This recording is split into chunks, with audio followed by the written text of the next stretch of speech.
So, there I was, barreling down the dark interstate at around 2 a.m., the headlights of my rig cutting through thick fog that had rolled in from nowhere. Driving at night was routine for me. I'd been hauling loads across the country for years, seen every kind of weird and unsettling thing you could imagine. But this night was different. I'd picked up a load in California, aiming to deliver in Colorado by sunrise. It was a long haul, but the road had always been a friend, even if a strange one at times. After all, there's something about the hum of an engine and the sight of nothing but open road stretching in front of you that can make you feel invincible. Until that night, about 2 hours into my trip, the road narrowed, twisting through a stretch of deserted forest. The GPS warned me this route could be risky, but I'd driven it before and figured I could handle it. As I rounded a sharp bend, a figure darted across the road. I hit the brakes hard, heart hammering, and barely managed to avoid hitting whatever it was. When the dust settled, I looked around. No one. Just an empty road, trees towering on both sides, silent and still. I pulled myself together, thinking maybe I'd just seen an animal, maybe a deer, but then there was something else. A noise, a whisper. Through my open window, something was whispering my name. The hairs on the back of my neck prickled as the whispering grew louder, more insistent. I closed the window, figuring I was just tired, imagining things. But as I drove on, I couldn't shake the feeling that someone, or something, was watching me from the shadows. I pushed the accelerator, eager to get out of that forest stretch. Then my truck's radio, which I had left off, crackled to life. Static filled the cabin, and underneath the static, a voice murmured just barely loud enough to hear. "Come back." A chill ran down my spine. I didn't recognize the voice, but it sounded wrong, like a mix of static and a low, gravelly growl, echoing as if it were calling from a distance. I turned off the radio completely, but the voice kept repeating, "Come back, come back," and then, just like that, the radio fell silent. I was starting to feel like this night was taking a very dark turn, but I kept pushing forward, just wanting to leave that stretch of road behind. Another hour went by, and I began to think maybe I was in the clear. The fog had cleared up, and the road was empty once more. But then, out of nowhere, my rig lurched as if I'd hit something massive. I swerved, struggling to keep control. The truck slowed to a stop, and in the glow of my headlights, I saw it. A person, lying in the middle of the road. Or at least, that's what I thought it was. I leapt out of the cab, heart pounding, and rushed over. But as I got closer, I froze. The figure didn't have a face. Where eyes, nose, and a mouth should have been, there was just smooth, blank skin stretched over bone. It lay there, motionless, its arms twisted at impossible angles. I stumbled back, suddenly aware of just how silent the night had become. No wind, no crickets, just the heavy, suffocating silence pressing in from all sides. I was about to turn and run back to my cab when a sound echoed through the trees. A low, gurgling growl, like something huge and angry was hiding in the darkness, watching. I looked back at the figure on the road, and that's when I saw it move. Not much, just a slight twitch of its fingers, but it was enough to send me scrambling back to the truck. I jumped into the driver's seat, fumbling to start the engine. The headlights caught something else moving on the side of the road. More figures, all identical, all faceless, slowly emerging from the trees. They stood there, staring, or whatever they did with those smooth faces, right at me. With a shuddering gasp, I slammed my foot down on the accelerator and peeled out of there. My headlights cut through the darkness, revealing nothing but the empty road ahead. But as I sped away, I glanced in the rearview mirror and saw the figures following me. The figures didn't run. They didn't even walk. They just appeared, like static on a TV screen flickering closer each time I glanced back. 1 second they'd be 50 feet behind, the next just 10. I couldn't look in the mirror anymore. I gripped the wheel, white-knuckled, heart racing, as I pushed the rig harder than I'd ever dared. The engine roared, tires screeched, but no matter how fast I drove, I felt that presence right behind me. Somehow, deep down I knew If I looked in the mirror again, I'd see one of those faceless things inside the truck, right behind me. Reaching, the highway started twisting and turning again, winding deeper into an endless maze of black trees and shadow. My GPS had long since lost signal. The only thing guiding me now was instinct and the desperate urge to escape. Just as I felt I couldn't take it anymore, a shape loomed on the horizon. An old gas station, lights flickering. It looked deserted, but I didn't care. I slammed on the brakes, bringing the rig to a screeching halt right in front of the place. I jumped out, expecting to feel hands or whatever those things had instead of hands. Grab me, pull me down, but nothing. The air was still, the night silent. I glanced around, heart still pounding, but the road behind me was empty. No figures, no whispers, nothing. I took a few shaky steps toward the gas station, wondering if I'd imagined the whole thing. But the voice on the radio, that low, distorted growl, still echoed in my mind. As I stepped inside the gas station, I took a look around. Rows of dusty shelves were stocked with snacks that looked like they hadn't been touched in years. The air was thick with the smell of mildew and something else, something metallic. Behind the counter was a clerk, his face obscured by the shadows. He didn't move, didn't speak. "Hey," I managed, voice shaking. "Phone. Do you have a phone?" The clerk lifted his head slowly, and my stomach dropped. His face was wrong. Too smooth, like his features had been blurred, melted together. And his eyes, small, black, bottomless pits that swallowed the light.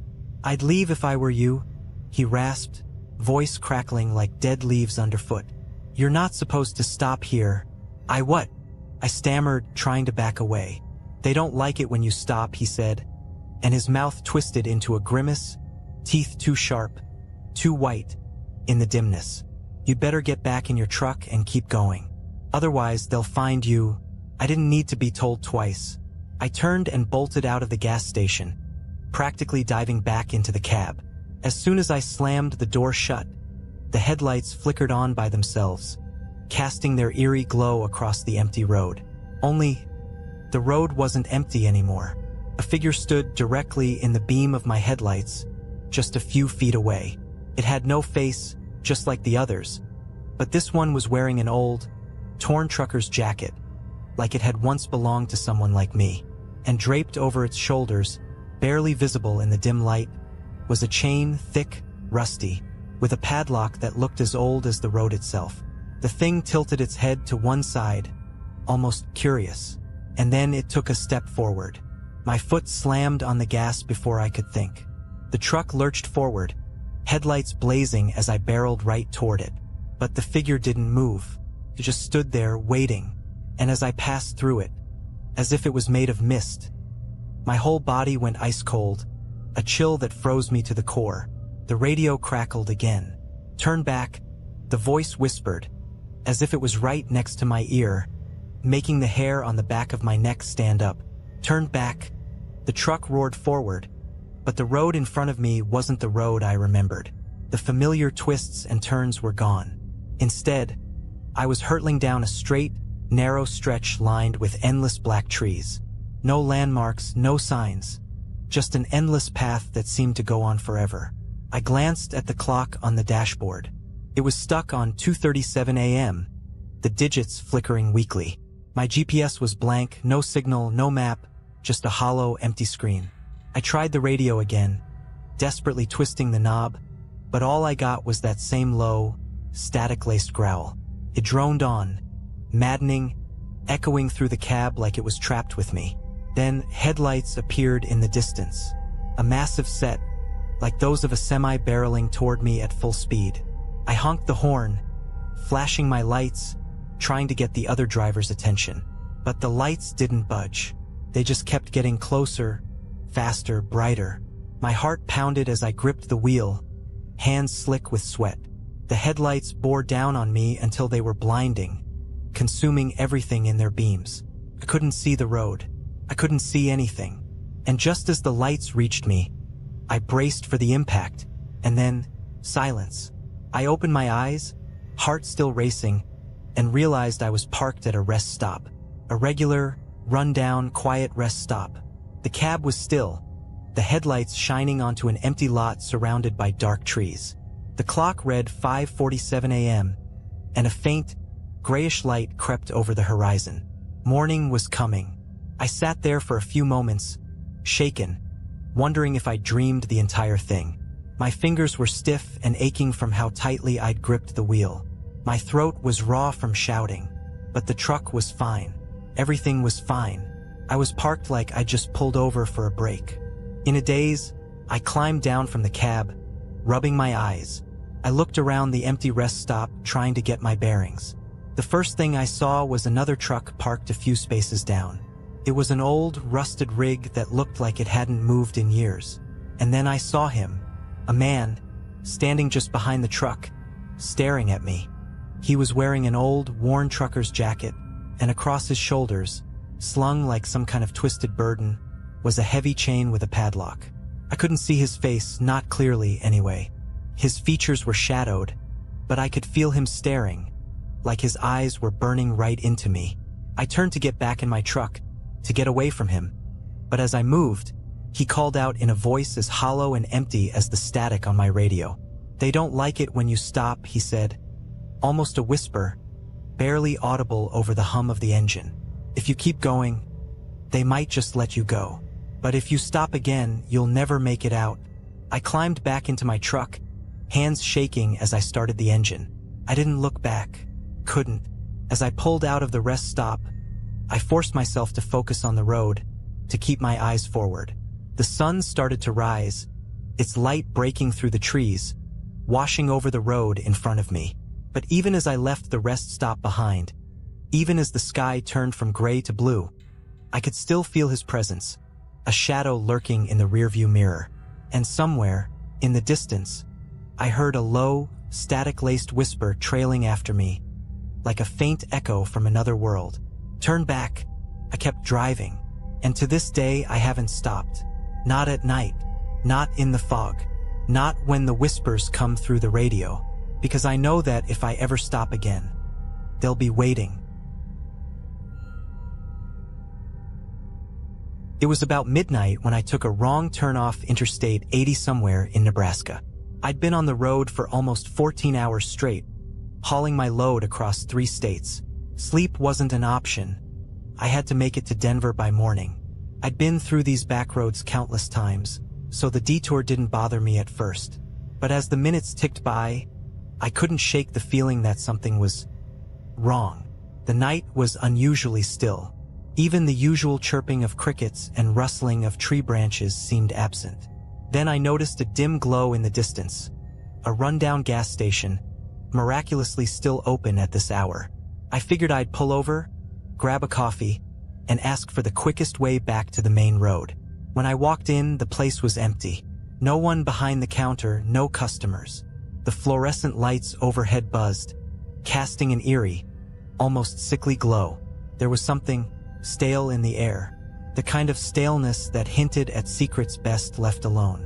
"Hello," I called out, trying to break the silence. Nothing. Shrugging it off, I poured myself a cup of burnt-smelling coffee. Just as I was about to leave, a figure emerged from the back room. He was tall, skinny, with a face that looked like it hadn't smiled in decades. He stared at me for a long, uncomfortable moment before muttering, "Headed west?" I nodded, taking a sip from my cup, wishing I hadn't. Tasted worse than it smelled. "Stay on Route 17, he said slowly, as if each word cost him something. "And don't stop, no matter what." That got my attention. "What do you mean, don't stop?" The man didn't answer. He just gave me this haunted look and disappeared into the back. As I got back in my truck, his words stuck with me. "Don't stop." I chuckled, chalking it up to some small-town superstition. But the weirdness of the place lingered, gnawing at my mind as I merged back onto the road. It wasn't long before I saw it. A thick fog started rolling in, so dense it seemed to absorb the beams of my headlights. In the middle of nowhere, I couldn't see 10 feet in front of me.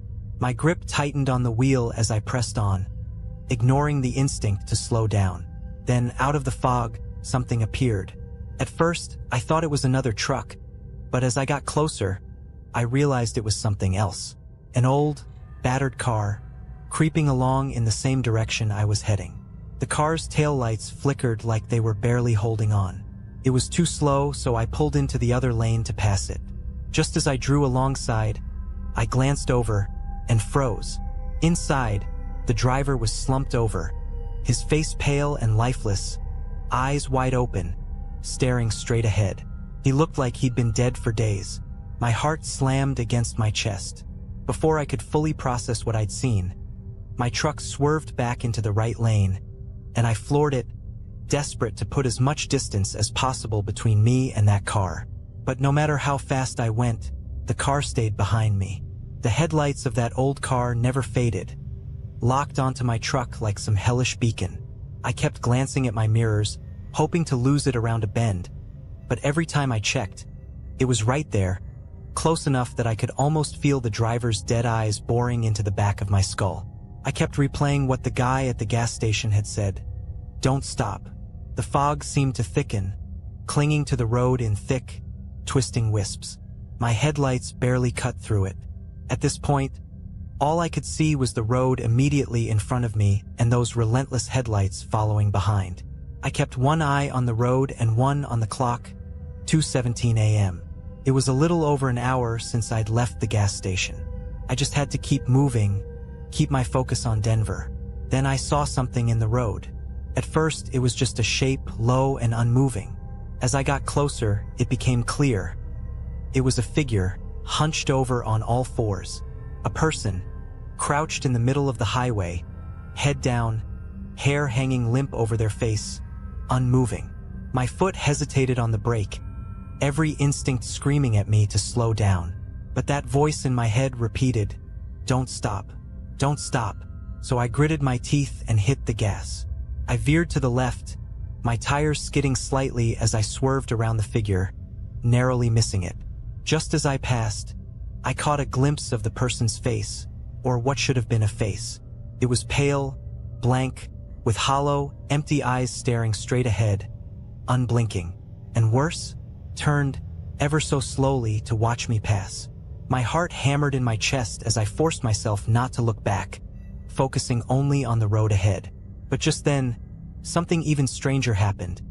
The car behind me suddenly sped up, as if it, too, was trying to avoid that figure. It swerved erratically, almost losing control, before managing to right itself. That was the first time I felt it, the bizarre sense that maybe that thing wasn't chasing me. Maybe it was trying to outrun something else. But that didn't make sense, did it? A dead driver still driving? My mind raced, trying to rationalize it all, but the fear kept me grounded.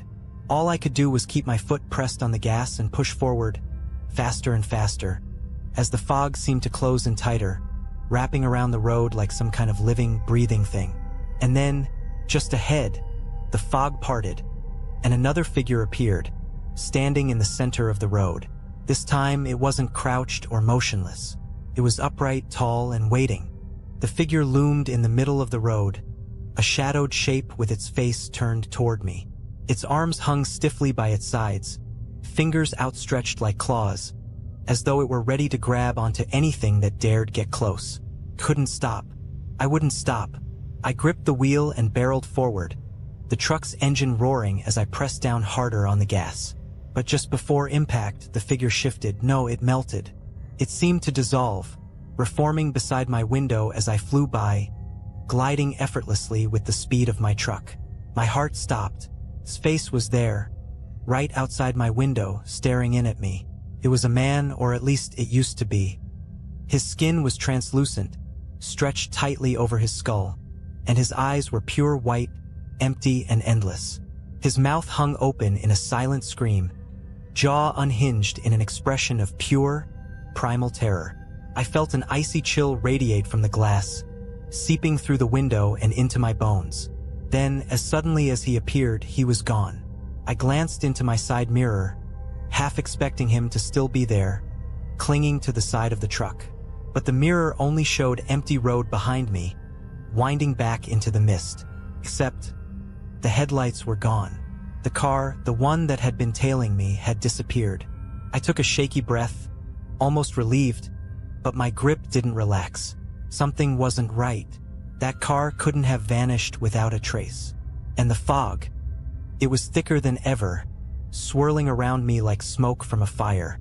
I felt trapped, like the road was shrinking, closing in. That's when I heard it. The unmistakable sound of footsteps on the roof of my truck. Slow, deliberate footsteps, moving from the back of the cab toward the front. I couldn't make sense of it. There was no way anyone could be up there. We were still moving at high speed, but the sound was undeniable. A heavy, measured pace, like someone was walking, taking their time, confident I had nowhere else to go. Then something tapped against the windshield from above. Once, twice, with a strange, rhythmic beat, like someone drumming their fingers. I barely breathed.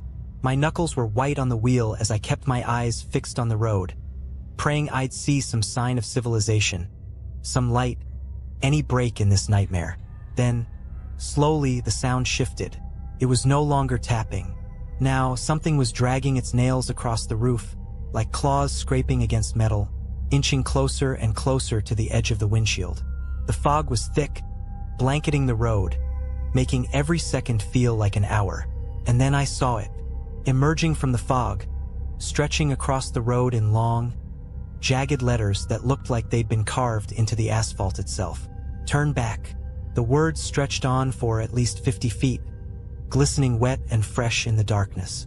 But I knew those letters hadn't been there a moment ago. The scratching stopped. The air around me grew thick, almost suffocating, as if something enormous was crouched just above, waiting. I couldn't turn back now. The words "turn back" faded into my rear view as I pressed on, my hands trembling on the wheel. The silence was almost worse than the scratching had been. It felt like something was biding its time, waiting for me to make one wrong move. The fog tightened around my headlights, so dense it was like driving underwater. Every instinct screamed at me to pull over, to turn around, to do anything but keep going. But the guy at the gas station's voice rang in my head again. Don't stop, no matter what. Then, out of nowhere, the radio crackled to life. The static was loud, filling the cab with harsh white noise. I jumped, my eyes darting to the dials, but my hand froze mid-reach as something came through the static. A voice, low and strained, like it was fighting to be heard. It was my own voice. Shouldn't have come this way. My blood turned to ice. I was hearing myself, the same tone, the same exact words I'd spoken to myself just before seeing that first figure in the road. The voice continued, whispering things I'd only thought in my head, fear bubbling up with every word. You've gone too far. No turning back. My heart pounded as I struggled to ignore the radio, but the voice grew louder, overlapping, each version of my own voice layered over the other until it was like a chorus of fear. And then, they all fell silent, replaced by a single hoarse whisper. He's here. In that instant, my headlights revealed something up ahead. A figure, no, several figures, lined up along the edge of the road. They didn't move. They just stood there, watching as I drove by, their faces shrouded in shadows, but I could feel their eyes following me. One of them lifted a hand as I passed, pointing, and slowly, almost imperceptibly, each one of them turned their heads in the same direction, as if guiding me somewhere, their eyes tracking me like I was prey. I could feel the weight of their gaze, heavy and consuming, as I gripped the wheel, desperate to outrun whatever this was. I forced myself to look straight ahead, my pulse hammering, barely breathing, hoping this would end. Then the road began to twist, bending into turns that shouldn't have been there. I knew this route, and it was supposed to be a straight shot, but now it was winding and narrow, and every turn felt like it was leading me deeper into some unseen trap. And that's when I saw the headlights behind me again. Only this time there were two sets.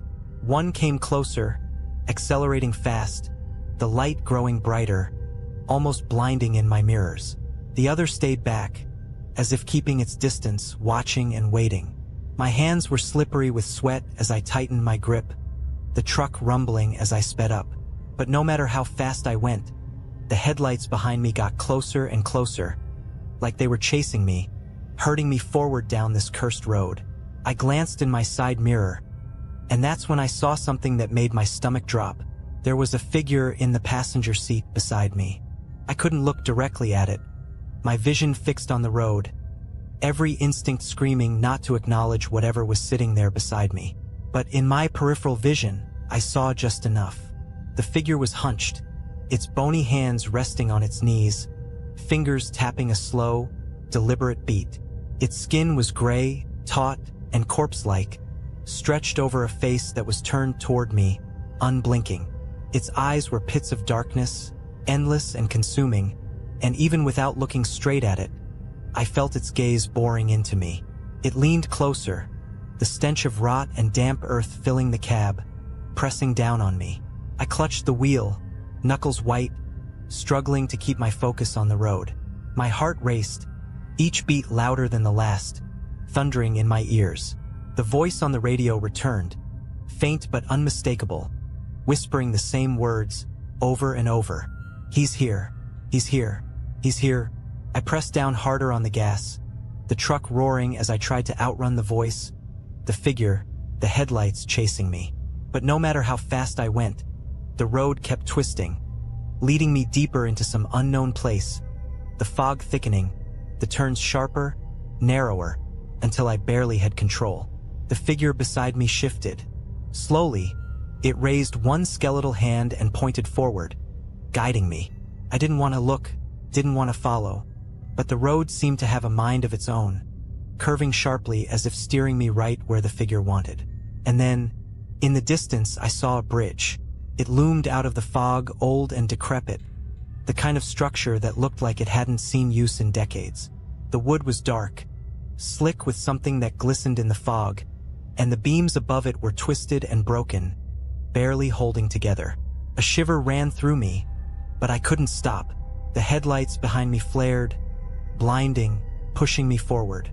The figure beside me whispered something, a garbled mess of words that chilled my blood. My mind raced, trying to make sense of it, to understand, but it was like hearing a language from a nightmare, words that shouldn't exist. As I approached the bridge, the figure leaned in, closer than ever, so close I could feel the cold radiating off it, freezing the air between us. Its lips cracked open, and for the first time, it spoke clearly. "You can't escape. He's waiting." My pulse skittered. I could barely breathe. The bridge stretched out before me, endless and dark, a chasm below it that seemed to go on forever. I wanted to slam on the brakes, to turn around, but the figure's gaze pinned me in place, a weight that rooted me to the seat. Then, just as my front wheels hit the bridge, the headlights behind me went dark. The road behind me disappeared into the fog, swallowed whole, leaving only silence. And that's when I heard it. A low, deep growl, rumbling up from beneath the bridge. It was an animalistic sound, primal and hungry, echoing through the night like a warning. My heart hammered, my skin cold as I gripped the wheel, inching forward, barely breathing. The sound grew louder, closer, as if something was moving up from the darkness below. I risked a glance at the figure beside me, desperate for some hint of what was happening. But it was gone. The passenger seat was empty, the stench of rot lingering, but the figure had vanished without a trace.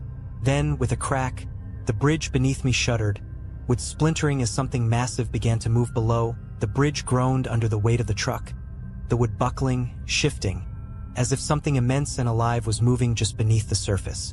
The fog thickened, swallowing the edges of the bridge and turning everything outside my windshield into a dense, suffocating wall of gray. I was trapped, caught on this ancient, crumbling bridge with nowhere to turn, no way to go but forward.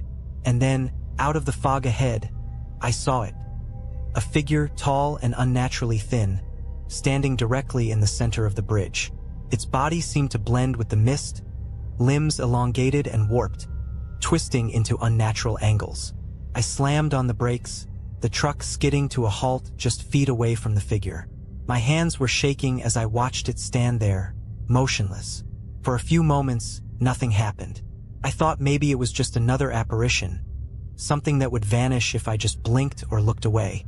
But then it began to move, its head tilting, jerking toward me as if it had finally sensed my presence.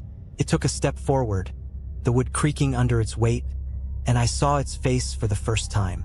It had no eyes, just empty, hollow sockets staring into me, somehow seeing everything. Its mouth stretched impossibly wide, twisted into a grotesque grin that seemed to grow larger with every step. The closer it came, the more I felt my courage drain away, replaced by a cold, numbing fear that gripped me from head to toe. The growling sound beneath the bridge grew louder, now accompanied by the splintering of wood as the structure gave way piece by piece. Whatever was down there was rising, and it felt like the whole bridge would collapse at any moment. I knew I had seconds left to decide. Somehow, I forced myself to move. I slammed the truck into reverse, trying to back up, but the bridge shuddered violently, lurching downward as the beams split and cracked. The headlights flickered, casting strange, twisting shadows across the fog, illuminating the creature just inches from my hood. Its fingers stretched out, reaching for me. With a primal scream, I threw the truck back into drive, my only choice to plow forward, straight toward the figure. The truck lurched, its wheels skidding across the splintering wood, but I kept going, pressing down on the gas with everything I had. The creature let out a shrill, inhuman scream, its mouth widening even further as I barreled straight into it. I braced for impact, but when I hit, the figure exploded into mist, vanishing as though it had never been there. The truck roared onto the other side of the bridge, but the growling below followed me, relentless. In the rearview mirror, I saw the bridge behind me collapse into the chasm, the fog closing in as planks and beams tumbled into darkness. I kept driving, not daring to stop until the fog finally thinned and the road opened up. My heart pounded as I reached a crossroads, the signs pointing toward Denver glinting under my headlights. It was over. Somehow I'd made it. But as I rolled to a stop to catch my breath, something caught my eye in the rearview mirror. Just a glimpse, but enough to send a cold chill down my spine. In the shadows at the edge of the road, barely visible in the dim light, was the figure. Standing there, motionless, its hollow eyes locked onto me. I didn't wait. I slammed the gas, tearing down the highway, heart racing, knowing that I'd left something back on that bridge, but something else had followed me. I never liked taking the night shifts, but as a truck driver, you don't always get a choice. You just take the load and go. That night, the dispatcher called late, saying they had a last-minute job for me. A run out to a small town in the middle of nowhere. One of those places that barely appears on a map. And yeah, it sounded a bit weird. The guy on the phone wasn't our usual dispatcher, just some low voice with too much static in the background. But it paid double and I wasn't about to turn that down. I should have turned it down. Around midnight, I was on a narrow highway, trees dense on both sides, swallowing up any light besides my headlights. The road was dead empty. Not a single car passed me in the last hour.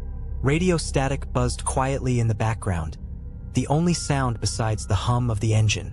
A good way to stay alert, I told myself. But something in the air felt wrong. The kind of feeling you get when someone's watching you, even if you're all alone. After a while, I started noticing strange signs along the road. Nothing like the usual mile 25 or no littering ones. These were old, rusted, barely hanging on their posts. I squinted as one came into view. It had no words, just a hand-painted symbol of a twisted figure. Its head was cocked to one side, its limbs longer than humanly possible. That uneasy feeling grew worse. I turned my eyes back to the road, shaking it off as just some prank from local kids. But then the radio crackled louder. Through the static, there was a faint voice, just a whisper, like someone far off. "Turn around," it said. Then, nothing. I laughed a bit, chalking it up to a prank or my own sleep-deprived mind, but I turned the volume down anyway. After about 20 minutes, I saw something in the road up ahead.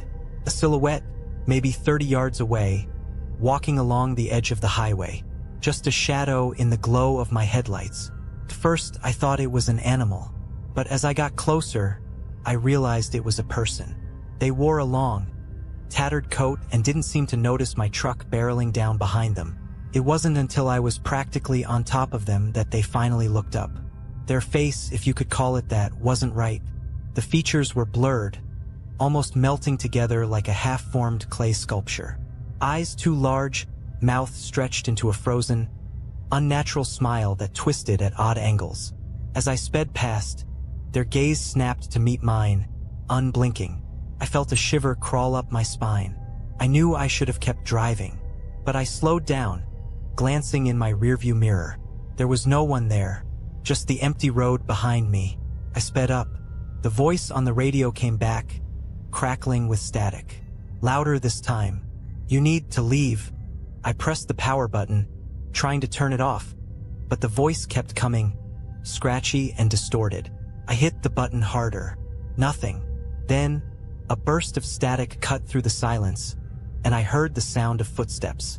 It sounded like someone was running, bare feet slapping against cold concrete, and it was getting closer. My heart raced. I stomped on the gas, forcing my rig to go faster down that winding road. My eyes were glued to the rearview mirror, watching the empty road behind me. And then I saw it. That twisted figure was back. Not walking this time, running. Its long, distorted limbs pumped furiously, its misshapen face fixed in a grotesque grin, and it was keeping pace. I forced my eyes forward, praying that whatever it was wouldn't catch up. The radio static exploded again, deafening this time, and I heard a scream, sharp and piercing, like nails dragging across my mind. My vision blurred for a second, my grip slipping on the wheel, and the truck veered slightly before I managed to steady it. Just ahead, a shape emerged from the trees lining the road. A man, waving his arms frantically in the middle of the highway, his eyes wild with panic. I swerved, barely managing to avoid him. My brakes screeched as I brought the truck to a halt, my heart thundering in my chest. I looked out the window, but the man was gone. Nothing but the empty road stretched out before me. I told myself to keep going, just get the hell out of there. But something in me, maybe the old trucker's code of helping others, made me check the side mirror again. And there he was, the man standing just behind my truck, staring up at my window. His eyes were wide, mouth gaping open as if he were silently screaming. I didn't dare get out. I just stared back at him, feeling my skin prickle with cold dread. He took a step forward, his hand reaching up to the door handle. I floored it.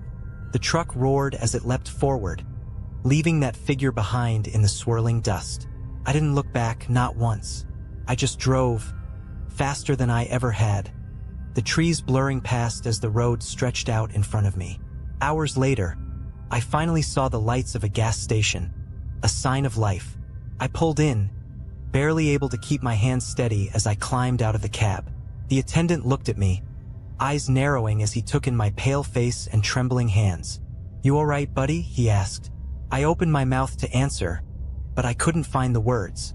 How could I explain what had happened? Then I glanced at the window of the gas station and froze.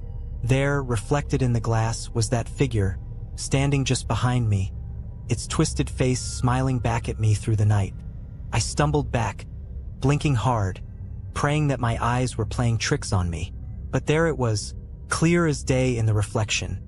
A contorted figure with that wide, unnatural grin, lurking in the shadows just beyond the gas station's glow. I whipped around to face it, fists clenched, ready to defend myself. But there was nothing there, just the dark, empty road stretching back into the woods. The gas station attendant tilted his head, watching me with concern. "You sure you're okay, man?" I took a shaky breath, wiping sweat off my forehead. Yeah, I just thought I saw something. Long haul, huh?" he said, not convinced. "Need a coffee? Bathroom?" I nodded, feeling stupid for letting some hallucination shake me up this much. "Yeah, coffee, please." Inside, the fluorescent lights were harsh, casting everything in a sickly white glow. The place was silent. No music, no hum of fridges, just that thick, uncomfortable quiet. I moved to the counter, drumming my fingers while the guy poured me a cup. I couldn't help but glance over my shoulder, scanning the glass doors to make sure I was still alone. As the attendant handed over the coffee, I felt an overwhelming urge to just talk to someone, to explain what I'd seen, to ask if he'd ever experienced anything like it on this highway. But before I could say a word, I noticed something odd on the guy's arm. It was a tattoo right above his wrist,